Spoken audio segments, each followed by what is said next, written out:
CGI bugs, cannibalism, snakes, a creepy doll, a killer Santa, and more CGI bugs. These are some of the things you can expect from the Kazuo Umezu's horror theater. This is a series of 6 horror films from 6 different directors, each running for about 50 minutes each. They're live adaptations of work from Kazuo Umezu, who at the time was celebrating the 50th anniversary of his career as a manga artist. Here's a quick review of all 6 films. A surprisingly well-known director was responsible for the first installment. Bug's House was directed by Kiyoshi Kurosawa, the man behind the popular horror films Cure and Kairo. Bug's House introduces us to marriage problems, mental disorders, and bugs. This non-chronological story is about a married couple who have some conflicting claims on what is going on in their house. The husband is the real estate agent Renji. He's married to Rui, a housewife that's presented as a rather antisocial person who prefers to stay at home. Renji is seemingly concerned about his wife's isolating lifestyle, and the conversation between him and his friend's girlfriend reveals what is actually happening. Renji explains that he caught Rui with another man, leading to her having some sort of mental breakdown, and now she thinks she's a bug. Since this incident, she spends all her time in this room, like this. Things are not as they seem though. A flashback shows Rui before this transformation. She invites her cousin to their home and uncovers some disturbing details about her marriage with Renji. According to her, Renji has severe jealousy issues and is in need to control her every move, and is the one that is isolating her from the world. We proceed to see certain scenes replayed with some minor changes in details each time that makes all the difference on how to view these characters. It's a constant uncertainty on who is telling the truth, not to mention what is actually real. It's not a bad start to this series. We got a thought out and engrossing story where you're in constant doubt of what is true and allows you to make your own interpretations. Another asset is the wonderful ambience Kurosawa managed to create within this ordinary suburban house. There is a wonderfully dark and moody tone over the film which not even some bad CGI bugs can ruin. By the way, poor CGI will be a recurring thing in this series, as you will soon notice. Of course, making film adaptations of mangas can be tricky. Things that appear impactful and dramatic as an illustration might be hard to replicate in a live action without it looking a little cheesy and cartoonish.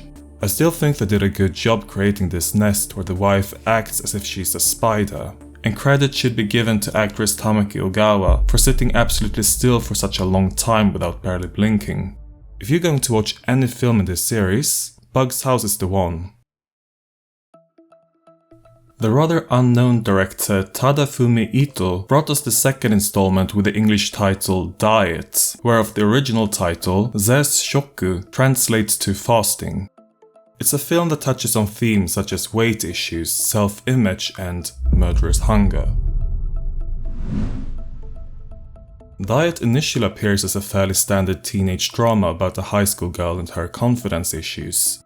This girl is Tomoko.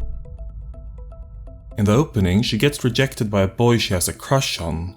After this incident, she starts having episodes where she sees a different, much heavier girl in her own reflection. It seems that Tomoko has lost grasp of reality and she questions who she really is. Bright photo, recurring shots of a blue sky, cheerful flute soundtrack, and poor Tomoko's teeny problems. Now and again, it's easy to forget that this is part of a horror franchise. The more uncanny elements will make their entries eventually, but the build-up is underwhelming. Diet definitely suffers from severe pacing issues, and not even the outrageous and gory final manages to bring much life to this. The underlying story isn't bad. It's a little eerie when Tomoko is met by a completely different girl in the mirrors. They also pulled off some fun choreographies where the two actresses playing Tomoko switch places in one single take. Yet it's hard to commit to this. It just isn't a well-made production, with some weak acting. And things like these became particularly apparent after watching Bug's House right before this. Diet is unfortunately a rather dull installment in this series, although not the worst. Up next was Snake Girl. Today, director Noboru Iguchi is probably best known for his outlandish films such as The Machine Girl, Ghost Squad and Dead Sushi. But before he had found his place in the world of shock gore, Iguchi was responsible for this rather gentle horror. The main character in this story is Yumiko. She is shaken up by a horrendous incident where a teacher was violently killed by her own student with a hammer. Yumiko's mom thinks that some change of scenery might help her, and she's sent to stay with some relatives in a small village. Who knows how this was arranged, but her aunt and uncle seem like they did not expect her arrival and are distressed to say at least. Someone who gives Yumiko a warmer welcome is her cousin Kyoko. Kyoko explains why her parents, not to mention the other villagers, are acting a little edgy. A shaman has prophesied that a snake demon will ruin their village. As it turns out, this is more than just some local superstitions. When Yumiko and Kyoko enter this shaman's house, the snake demon reveals itself. It ends up biting Yumiko before disappearing. After this, Yumiko starts experiencing strange things and wonders if she might be turning into a snake creature herself. Some that do think she's a snake demon are the locals in this village. They are seemingly turning into zombie-like creatures after a snake demon bit them, and they are after Yumiko now. The original manga is actually from the 1950s, and this adaptation is meant to be a more modernized take on it. For example, cyberbullying is one element that's been nested into the plot. Bullying and hatred are the central themes in this film. For instance, Yumiko asks herself why people can carry so much hatred on the inside, including herself. As philosophical as it sounds, these are pretty shaky attempts to dive into the human mindset and are quickly overshadowed by rubber monsters, bad makeup effects, ridiculous chase scenes, wooden acting and, again, some horrendous CGI. This just isn't a well-executed film, to put it simply, and it's even worse than Diet in that regard. Everything looks so elementary that without the scene with the brutal teacher murder, this might as well have been an episode from some children's show. This might be a controversial take, but without some extravagant concepts such as having a machine gun arm or this meat hammer, there isn't much substance in director Noboru Iguchi's work. Snake Girl demonstrates this matter quite well and is unfortunately the weakest film in this series. Up fourth was The Wish, directed by Atsushi Shimizu, who was a working but perhaps not particularly well-known TV drama director. He actually mentioned in an interview that he doesn't care for the horror genre and only accepted to direct this because a job is a job basically. And that's quite surprising. The film is about Hitoshi, a shy boy with no friends. Hitoshi decides to take a different route back home from school and finds a piece of wood. He thinks it almost resembles a human head and gets an idea. Soon, he has created a mighty impressive doll, which he names Mokume. At last, Hitoshi has a friend.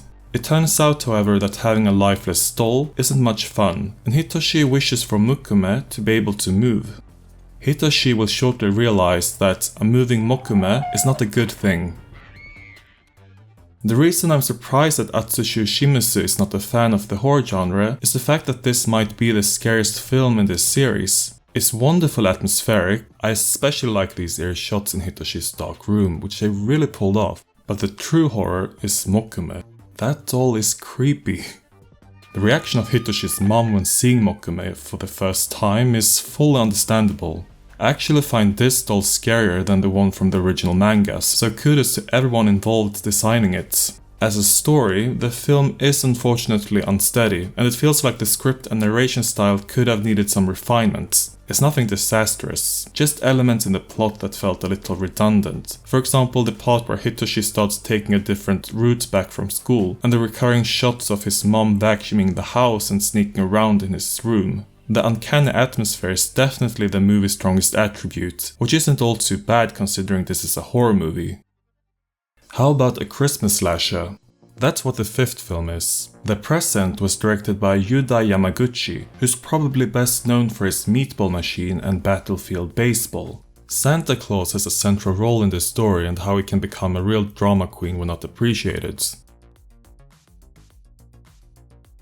It all begins with the young girl Yuko having a nightmare and is soon comforted by her parents. We learn that it's Christmas and they talk about Santa Claus. Her father says, ただね、もし優子が悪いことをしたら、サンタがお仕置きに来るぞ。 a pretty creepy comment, but his statement is not false. We then jump in time. This is Yuko as a teenager. She and her friends, including a boy she likes, are planning to stay the night at a hotel to celebrate Christmas together. That is, getting drunk and fooling around. They arrive at what looks like a castle and are met by a receptionist dressed like a Santa. Yuko instantly gets a bad feeling from this place and, oddly enough, recognizes the various Christmas ornaments placed out in this building.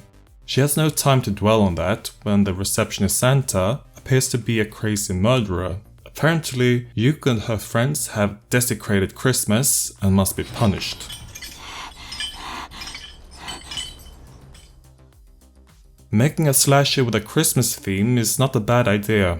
Visually, it's a big standout in this series with all the Christmas decorations and insanely vibrant and colorful scenery.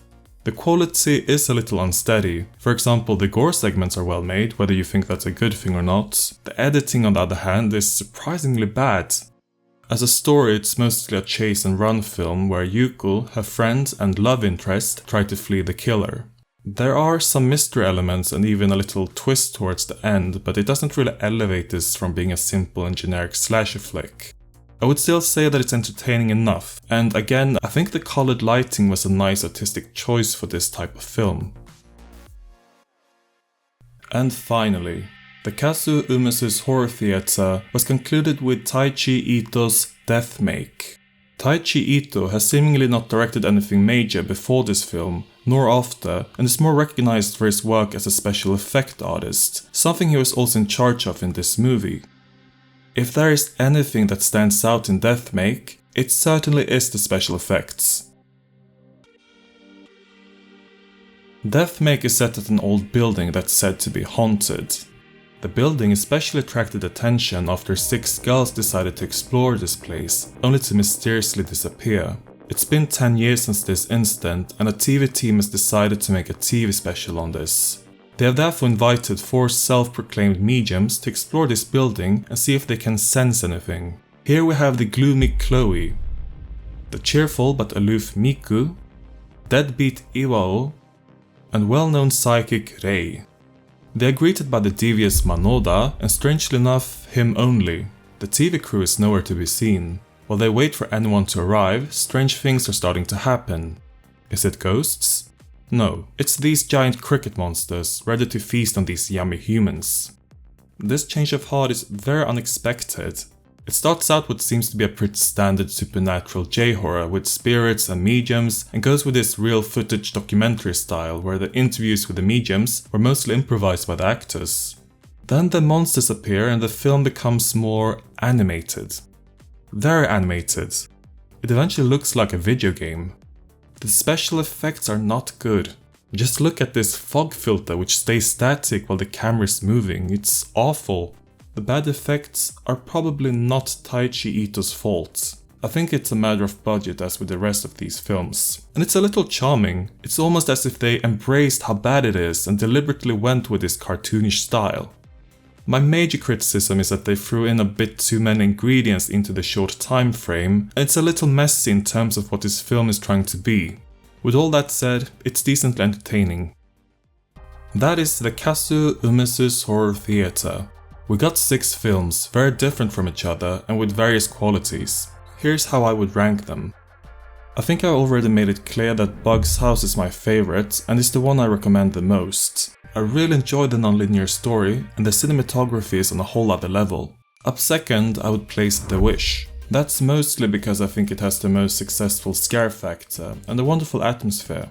The Present and Death Make are about on the same level. Both of them are a little cheesy and elementary, but deliver some decent entertainment. Second to last is Diet. It's again rather elementary in similar ways to The Present and Death Make, but isn't as entertaining as them. The pace is a little too slow. At last place, I would put Snake Girl. It holds the lowest standard out of these 6 films, but with that said, I would still classify it as watchable. Here's the thing, these are short-running, easy-to-watch, low-budget films, and they all give some entertainment at the least. I think it's overall a pretty nice and diverse collection of horror films that could be worth a watch for those into J-horror. And that was my video review, and I'm planning to make more of these, so if you have any suggestions, just leave a comment. Thank you for watching.